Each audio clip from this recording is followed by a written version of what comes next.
உங்கள் இலக்கு அப்படிங்கிறது. அது வந்து +2 மாணவர்களுக்கு வந்து வைக்க வேண்டியது. ஏற்கனவே +2 மாணவர்களுக்கு வந்து இப்போ ரிவிஷன் வரைக்கும் வந்துருச்சு.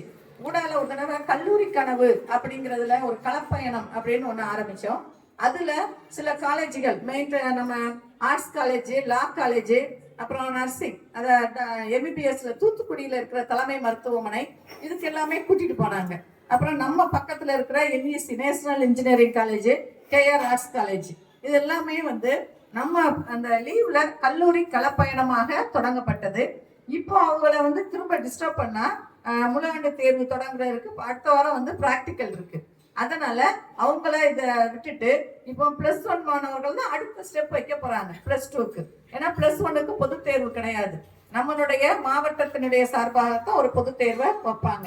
அதனால இவங்களுக்கு இந்த அடியெடுத்து இந்த முதல்ல தொடங்கி வச்சாங்கன்னா அடுத்த வருஷம் அவங்களுக்கு வந்து யூஸ்ஃபுல்லா இருக்கும் அப்படிங்கிற நோக்கத்துல தான் இப்போ இந்த தடவை வந்து +1 மாணவர்களுக்கு ஆரம்பிச்சிருக்காங்க. இப்போ நம்ம அரசினுடைய திட்டங்கள் வந்து நிறைய இருக்கு.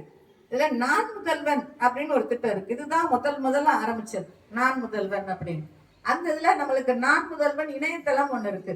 அதுல வந்து நீங்க பதிவு பண்ணி வச்சுட்டீங்கன்னா அதுக்குன்னு அங்க சென்னையில ஒரு தமிழ்நாடு திறன் மேம்பாட்டு கழகம் அப்படின்னு ஒண்ணு இருக்கு. ஸ்கில் டெவலப்மெண்ட் கார்பரேஷன் தமிழ்நாடு அப்படின்னு இருக்கு.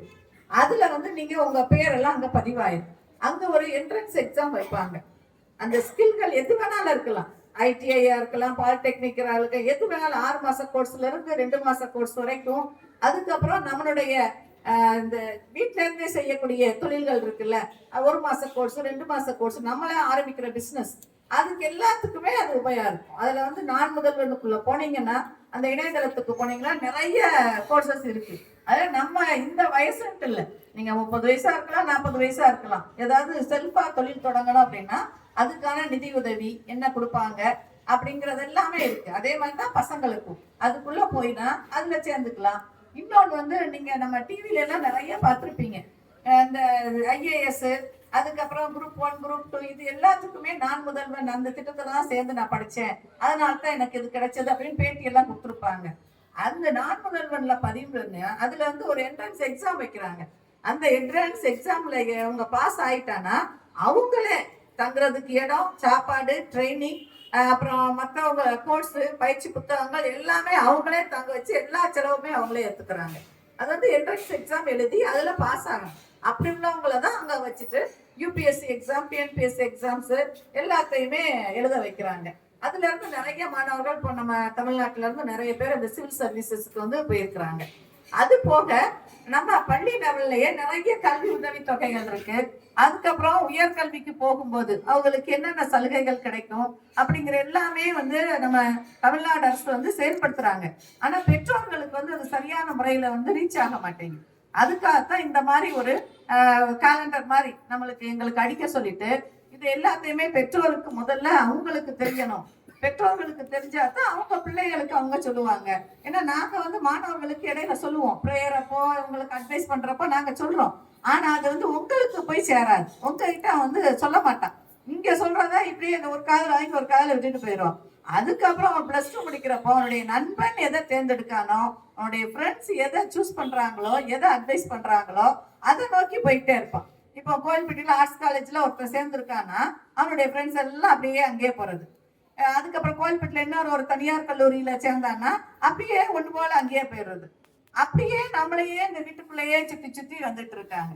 அதுக்காகத்தான் இனிமே அவங்க கிட்ட சொல்றது வேற விஷயமா இருந்தாலும் உங்களுக்கு சொல்லணும், தமிழ்நாடு அரசுடைய நலத்திட்டங்கள் என்னென்ன அப்படின்னு உங்களுக்கு தெரிய வைக்கணும் அப்படிங்கிறதுக்காகத்தான் ஒரு கண்காட்சி மாதிரி நடத்த சொல்லி இவ்வளோத்தையும் அடிச்சு நாங்க இது பண்ணி வச்சிருக்கிறோம். நீங்க வந்து இந்த மீட்டிங் முடிச்சு போன விட்டு இப்ப நாங்க சொல்லக்கூடிய விஷயங்கள் தான் ஒவ்வொரு ஆசிரியரும் வந்து ஒன்னொன்ன பத்தி சொல்லுவாங்க. அதனுடைய எல்லாத்தையுமே அதுல நாங்க போட்டு வச்சிருக்கோம். நீங்களும் போறப்ப அதை ஒவ்வொன்னா வாசித்து பார்த்துக்கோங்க. அதுல நம்ம கவர்மெண்ட் ஸ்கூல்ல படிச்சதுனால என்னென்ன பெனிஃபிட் எல்லாம் இருக்கு அப்படின்னா, TNPSC அந்த குரூப் 1ல இருந்து 4 வரைக்கும் இருக்காங்கல்ல, அதுல தமிழ் வழியில படிச்ச பிள்ளைங்களுக்கு தான் 20% இடஒதுக்கீடு முதல்ல, அது ஒண்ணு இருக்கு. அதுக்கப்புறம் நம்ம ப்ரொஃபஷனல் கோர்சஸ் அப்படிங்கிறது இன்ஜினியரிங், மெடிக்கல், அக்ரி, இந்த மாதிரி உள்ளதுக்கு இதுக்கு எல்லாத்துக்குமே இந்த 4க்கு தான் 7.5% உள் ஒதுக்கீடு அரசு பள்ளியில படிச்ச மாணவர்களுக்கு மட்டும்தான். அது ஏன்னா இப்போ 100% இருக்குன்னா ஜெனரல் கோட்டா ஒன்று வச்சிருப்பாங்க. அதுல வந்து இவங்க தேவையில்லை, கொஞ்சம் மார்க் குறையா இருந்தாலும் போதும். 7.5ல இவங்க அரசு பள்ளியிலே படிச்ச மாணவராக இருந்துச்சுன்னா அதுல உள்ள போயிடலாம்.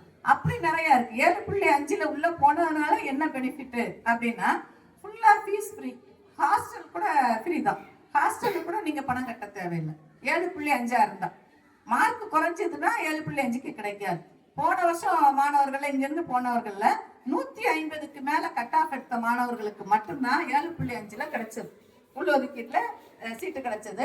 அந்த பிள்ளைகள் வந்து ஒரு பைசா செலவு செய்ய தேவையில்லை.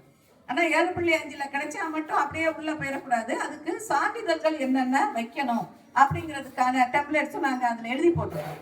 நாங்க கொடுக்கறது வந்து மாற்றுச் சான்றிதழ் கொடுப்போம், மதிப்பெண் சான்றிதழ் கொடுப்போம். அதுக்கப்புறம் நீங்க தயார் பண்ண வேண்டியது வந்து வருமான சான்று, இருப்பிட சான்று, அப்புறம் வந்து இங்க கொடுக்கறதுக்கு